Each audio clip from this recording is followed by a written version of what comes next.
சொந்தங்கள் அனைவருக்கும் வணக்கம். ஆசைப்பட்ட வாழ்க்கை பாகம் 16. ஐயோ! இவர் கைய பாருங்கக்கா, எரியிற அடுப்புல காட்டிட்டாரு என்று பரணி கட்டுப்படுத்த முடியாமல் அலறினாள். அவள் அலறல் விபரீதத்தை உணர்த்த வேகமாய் வந்து பவித்ரனின் கையை விரித்து பார்த்த ராகினி, ஐயோ! என்ன கொடுமை இது! ஏன் தம்பி இப்படி பண்ணினீங்க என்று கதறலுடன் ராகினி கேட்கவும், அவ கையையும் பாருங்க, ஏன்னு அவகிட்ட கேளுங்க என்று பவித்ரன் சொன்னான். ராகினி பரணியின் கையை இழுத்து பார்த்துவிட்டோ, ஐயோ! நல்லபடியா ஒன்று சேர்ந்துட்டீங்க. 2 பேரும் தனியா பேசிக்கிட்டு இருந்தானே புள்ளைய தூக்கிக்கிட்டு வெளியே போனேன். இப்போ பார்த்தா 2 பேரும் கையை இப்படி வேக வச்சுட்டு இருக்கீங்களே, உங்க 2 பேருக்கும் ஏதுனா? ஆனால் அந்த குழந்தையோட கதை என்னன்னு யோசிக்கவே மாட்டீங்களா என்று அழுதபடி பேசிய ராகினி, ஏன் தம்பி, அதுதான் உலகம் தெரியாதது. நீங்க படித்தவர், 4 விஷயம் தெரிஞ்சவர், நீங்களுமா இப்படி பண்றது என்று கண்ணீருடன் பவித்ரனிடம் கேட்க, அவ தான் முதல்ல நெருப்புல கையை காட்டினா. அவளோட வலியை நானும் அனுபவிக்கணும் தான், அதையும் நானும் கை வச்சேன். பரவாயில்ல விடுங்க, எனக்கு வலிக்கலை என்று பவித்ரன் சொன்னதும் பரணி திகைப்புடன் அவனை பார்த்தாள். இவன் என்ன சொல்றான்? என் வலியை இவன் அனுபவிக்கணுமா? எப்படி? அப்படின்னா இவனை பிரிஞ்ச இத்தனை நாளா இவனும் என்னைப் போலவே வேதனைப்பட்டான சொல்ல வரானா? பரணி அவனை நன்றாக பார்த்தாள். அவன் பார்வையில், நடையில், பேச்சில் முன்பிருந்த அலட்சியம் இப்போது இல்லை. ஆள் எடை குறைந்த கன்னத்து தாடை தூக்கலாக தெரிந்தது. கண்களை சுற்றி லேசான கருவளையம், விழிகளில் சோர்வு. எப்போதும் ட்ரிம்மாக உடையை உடுத்துவோனின் ஆடைகள் லூசாக கலைந்து போயிருந்தது. முன்பு கண்களில் அலட்சியம் போய் இப்போது ஒரு தேடல் கலந்த ஆர்வம் தென்பட்டது. உதடுகளில் எப்போதும் தென்படும் குறும்பு சிரிப்பு காணாமல் போய் உதடுகள் இறுகி இருந்தது. அவனின் வலிமையான தோள்கள் குறுகிவிட்டது போல் இருந்தது. முன்பெல்லாம் இவள் எப்போதும் படுத்துறங்க நினைக்கும் அவனின் உரமேறிய மார்பு, அதன் விடைப்பு குறைந்தது போல் இருந்தது. பார்த்து கொண்டே இருந்தவளின் பார்வை அவன் கைகளுக்கு வந்ததும் பரணிக்கு கண்ணீர் முட்டியது. அக்கா, சீக்கிரமா ஹாஸ்பிட்டல் போகலாங்க என்று அழுகையுடன் ராகினியை பார்த்து கூற, ஆமாம், இப்போ வந்து ஆசையா வந்த புள்ள கையை இப்படி வேக வச்சிட்டியே என்ற ராகினி, வாங்க தம்பி, உள்ளூர் ஆஸ்பத்திரிக்கு முதலே போகலாம், நாளைக்கு டவுனுக்கு போகலாம் என்று கூறிவிட்டு வாசலுக்கு போக பவித்ரன் பரணியை பார்த்தபடியே நின்றான். அவனை நெருங்கிய பரணி தலை குனிந்து, இப்படி ஆகும்னு நான் நினைச்சு பார்க்கல, ப்ளீஸ் வாங்க ஹாஸ்பிட்டல் போகலாம் என்று அவனின் வலது கையை பற்றி கொண்டு வெளியே இழுக்க, பவித்ரன் அசையாமல் நின்றபடி அவள் கண்களையே பார்த்தபடி, நீ என் கூட வீட்டுக்கு வந்தாதான் நான் ஹாஸ்பிட்டலுக்கு வருவேன், இல்லைனா என் கைகள் சீல் பிடிச்சு அழுகினாலும் இங்கிருந்து நகர மாட்டேன் என்று அமைதியாக கூறினான். ஆனால் அந்த குரலில் இருந்த உறுதி பரணியை உலுக்கியது. சற்று முன் அவன் பிடிவாதத்தை கண்கூடாக பார்த்தவளாயிற்று. இருந்தாலும் உன்மேல் காதலே இல்லை என்று கூறியவன் இப்போது இப்படி கெஞ்சுவதை அவளால் நம்ப முடியவில்லை.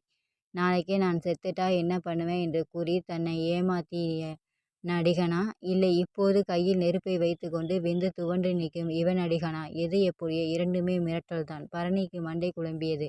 தலையை இரு கைகளால் தாங்கி தரையில் தொப்பென்று அமர்ந்தாள். சற்று நேரம் கழித்து அவள் அருகே அமர்ந்த பவித்ரன், பரணி, நான் கெட்டவன் இல்லை பரணி, நீ இல்லாமல் எனக்கு வாழ்க்கையே இல்லைன்னு முடிவு பண்ணி ரொம்ப நாளாச்சு, நம்பு பரணி என்று கெஞ்சுதலாக கூற, கண்ணீருடன் அவனை ஏறிட்ட பரணி, நீங்கள் பண்ணது பேசினது எல்லாம் நான் சாகும் வரை மறக்க முடியாது. உங்கள் மேலே எனக்கு எந்த சமயத்திலும் நம்பிக்கை வராது பவித்ரன். நீங்கள் உங்கள் வீட்டுக்கு கிளம்புங்க, அங்கே போய் கைக்கு ட்ரீட்மெண்ட் பார்த்துக்குங்க. இந்த மிரட்டுக்கெல்லாம் பயந்து உங்களுக்கு பணியும் பரணி செத்து போய் ரொம்ப நாளாச்சு. இப்போ இருக்கிற பரணி நெஞ்சூரம் மிகுந்தவள். நீங்கள் எதை பணயமாக வச்சாலும் தயங்க மாட்டா. அதனால நீங்க கிளம்பலாம் பவித்ரன் என்று உறுதியுடன் கூறிவிட்டு எழுந்து வாசலுக்குள் வந்தவள் அங்கே இருந்த ராகினியிடம், அக்கா, இவர் அவரோட ஊருக்கு கிளம்பிட்டாரு, அங்கே போய் கைக்கு வைத்தியம் பார்க்கட்டும், நீங்க ரிஷியை தூக்கிக்கிட்டு வாங்க, பிள்ளையை பசியாடி ரொம்ப நேரமாச்சு என்று கூறிவிட்டு வாசலிலே நின்றாள். அசையவில்லை. பவித்ரன் அப்படியே கைகளை நீட்டியபடி அமர்ந்திருந்தான். ராகினி குழந்தையை தூக்கி கொண்டு வந்து பரணியிடம் கொடுத்துவிட்டு கடிவாளம் இல்லாத 2 பிடிவாத குதிரைகளை பார்த்து கண்ணீர் புகுந்துவிட்டு சாப்பிட ஏதாவது வாங்கி வருவதாக கூறிவிட்டு வெளியே சென்றாள். பரணி மகனுடன் வந்து பவித்ரனுக்கு முதுகு காட்டி அமர்ந்து மகனுக்கு பசியாற்றத் தொடங்கினாள். பவித்ரன் அவள் முதுகை குறுகுருவென பார்ப்பான் என்று தெரியும். முந்தானையால் முதுகையும் சேர்த்து மூடினாள். குழந்தை பால் குடித்துவிட்டு மறுபடியும் உறங்கியது. ராகினி ஆச்சி கடை இட்லியோடு வந்துவிட்டாள். இன்னும் இருவரும் எதிரெதிர் துருவங்களாக அமர்ந்திருப்பதை எண்ணி வேதனையுடன் பவித்ரன் அருகே வந்து, அந்த பிள்ளை கிடக்குது, நீங்கள் வாங்க தம்பி, நான் ஆஸ்பத்திரிக்கு கூட்டிகிட்டு போகிறேன் என்று கெஞ்சினான். இல்லைக்கா, அவள் என் கூட வீட்டுக்கு வந்தால்தான் நான் ஹாஸ்பிட்டல் வருவேன். பரவாயில்ல, நீங்கள் போய் சாப்பிட்டு தூங்குங்க, நான் இப்படியே இருக்கேன் என்று தீர்மானமாக கூறிவிட்டு அப்படியே சுவற்றில் சாய்ந்து கொண்டான். சரி, 2 இட்லியாவது சாப்பிடுங்க தம்பி என்று ராகினியின் வற்புறுத்தலுக்கு பவித்ரனிடம் பதிலில்லை. ராகினியும் சாப்பிடவில்லை. அமைதியாக சமையல் அறையின் ஓரமாக பாயை விரித்து அதில் ரிசியை கிடத்தி அவன் பக்கத்தில் படுத்து கொண்டாள். வாங்கி வந்த உணவு பிரிக்கப்படாமல் அப்படியே இருந்தது. நேரம் கடந்தது. பவித்ரன் விரிந்த கையை அப்படியே வைத்து கொண்டு அமர்ந்திருந்தான். அவனுக்கு எதிரே பிடிவாதமாக கால்களை கட்டி கொண்டு அமைந்திருந்த பரணிக்கு அவன் கைகளை பார்க்க பார்க்க வயிறு எரிந்தது.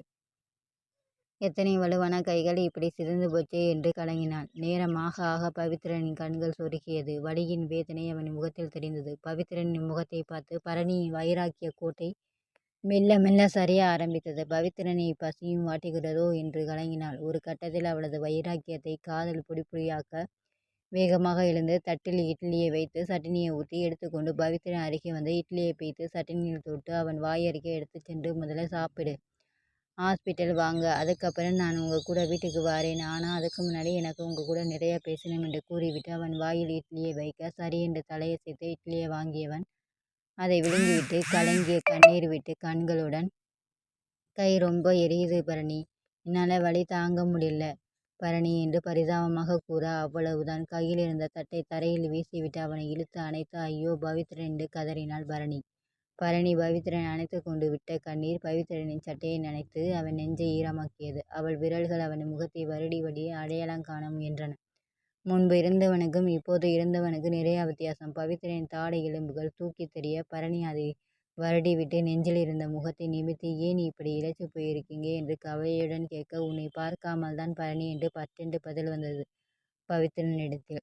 அவன் வார்த்தையில் பொய்யில்லை என்று அவன் கண்கள் சொன்னது. அவன் கண்கள் தன்னை மறுபடியும் கோழையாக்குவதை உணர்ந்து தலை கவிழ்ந்த பரணி, இப்போ எவ்வளவு அன்பு வச்சிருக்கீங்க நீங்க, அன்னைக்கு ஏன் இவ்வளவு கேவலமாக நடந்துட்டீங்க, உங்களை நம்பித்தானே நீங்கள் கூப்பிட்டது வந்தேன் என்று பரணி தொண்டையடக்க மெல்லிய குரலில் கூற, என்னைக்கு பரணி என்று பவித்ரன் குழப்பமாக கேட்டான். திக்கென்றது பரணிக்கு. இவன் என்ன என்னை முட்டாளுன்னு நினச்சிக்கிட்டானா? ஒன்றுமே நடக்காத மாதிரி கேட்குறானே. விடுக்கென்று நிமிர்ந்தவள் அவன் கண்களை பார்த்து மறுபடியும் குழம்பியது. ஐயோ, இது என்ன நடிப்பா நிஜமா? இன்னமும் இவனை எடை போட எனக்கு தெரியலையே. தன் மீதே ஆத்திரமாக வந்தது பரணிக்கு. கை ரொம்ப வலிக்குது பரணி என்று பவித்ரன் அவள் கவனத்தை திசை திருப்பினான். ஏன் கண்ணு தம்பி இவ்வளவு நேரம் வலியை தாங்கும்?